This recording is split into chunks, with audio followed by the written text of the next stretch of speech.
একটা সিনিয়র লয়ারের সঙ্গে কীভাবে কথা বলতে হয়, কীভাবে তা শুনতে হয়, তা তো বললো সেটা কিচ্ছু জানে না, এত অ্যারোগ্যান্ট।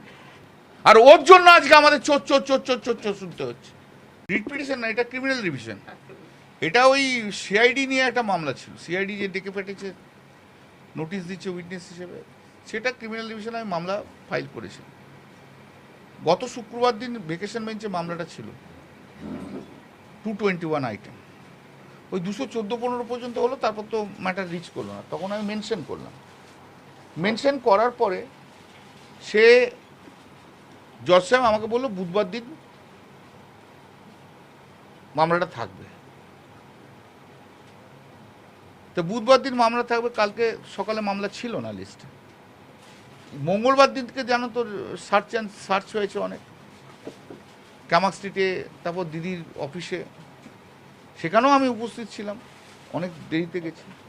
কালকে জাস্টিস কৌশিক চন্দ্র ঘরে মেনশন করে আমি বললাম যে ম্যাটারটা খুব আর্জেন্ট, আমার সার্চ হয়েছে, এ হয়েছে, তুমি মামলাটা নাও।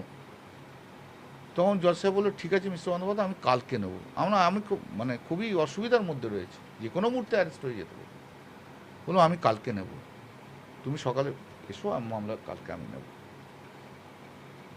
এবারে আমি এখানে চেম্বারে বসে আছি, বেলা 12:30টার সময় একজন লয়ারকে পাঠিয়েছে, আগে সঞ্জয় বসুর সঙ্গে ছিল, অ্যাকুইলার। সে এসে বলে একটা রিট পিটিশন ফাইল হয়েছে সার্চ নিয়ে, সার্চ অ্যান্ড। তোমরা রিট পিটিশন সার্চ নিয়ে ফাইল করলে, আর সার্চটা তো আমার subject matter of the criminal division.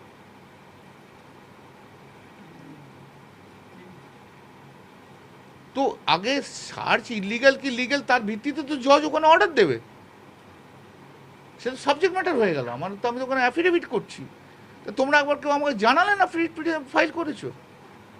বলে না, ওপর থেকে ইনস্ট্রাকশন এসছে। না, কিশোর দত্ত করছে, আমার করুক কিশোর, তাহলে কোনো অসুবিধা নেই আমার। কিন্তু তোমরা আমাকে দেওয়ার মামলা করো, কারণ তোমাদের যখন ডিফারেন্ট ওপিনিয়ন, ডিফারেন্ট লোকের রয়েছে, তাহলে আমাকে করার দরকার নেই। আমাকে ডাস্টবিন হিসেবে ট্রিট করো না, আমাকে বলে দাও ঘন্টাখানেকের মধ্যে আমি করবো কি করবো না, কিছু জানাইনি। আমি সন্ধ্যেবেলায় কালকে পড়ে আবার রেডি হলাম, যা মামলা করতেও কিছু যখন জানাইনি। রাত্রি 12:30টার সময় আমার ছেলেকে টেক্সট করে বলেছে যে আমাকে থাকার দরকার নেই, অয়ন ভরচার্জ থাকবে। তো আমি মামলা ছেড়ে দিয়েছি, এত জুনিয়র ছেলেরা থাকবে।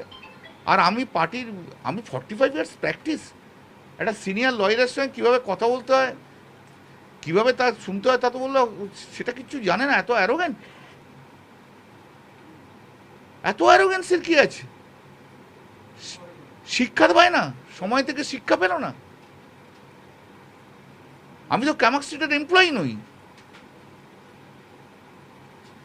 আজকে বুঝতে হবে যে ওর জন্য দলটা সর্বনাশ হয়েছে, সেটা যদি না বোঝে তাহলে আর কিচ্ছু করার নেই। ওর অ্যাটিটিউড, ওর অ্যারোগেন্স, ও আমি হচ্ছে পশ্চিমবাংলার নাম্বার 1 সৎ পলিটিশিয়ান, আমি বলে দিলাম।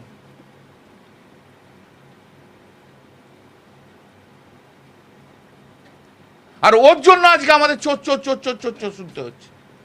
লাইফ ইজ আন্ডার থ্রেট, যেখানে যাচ্ছে সেখানে কেউ না কেউ ইয়ে করছে। পরশুদিন এয়ারপোর্টে চোর চোর করে দৌড়ে এসছে। দিদি অভিষেককে নিয়ে চলুক, আমাকে দরকার নেই। আর অভিষেককে বাদ দিয়ে দিদি চলে যদি, আমি দিদির পাশে আছি, দ্যাটস অল।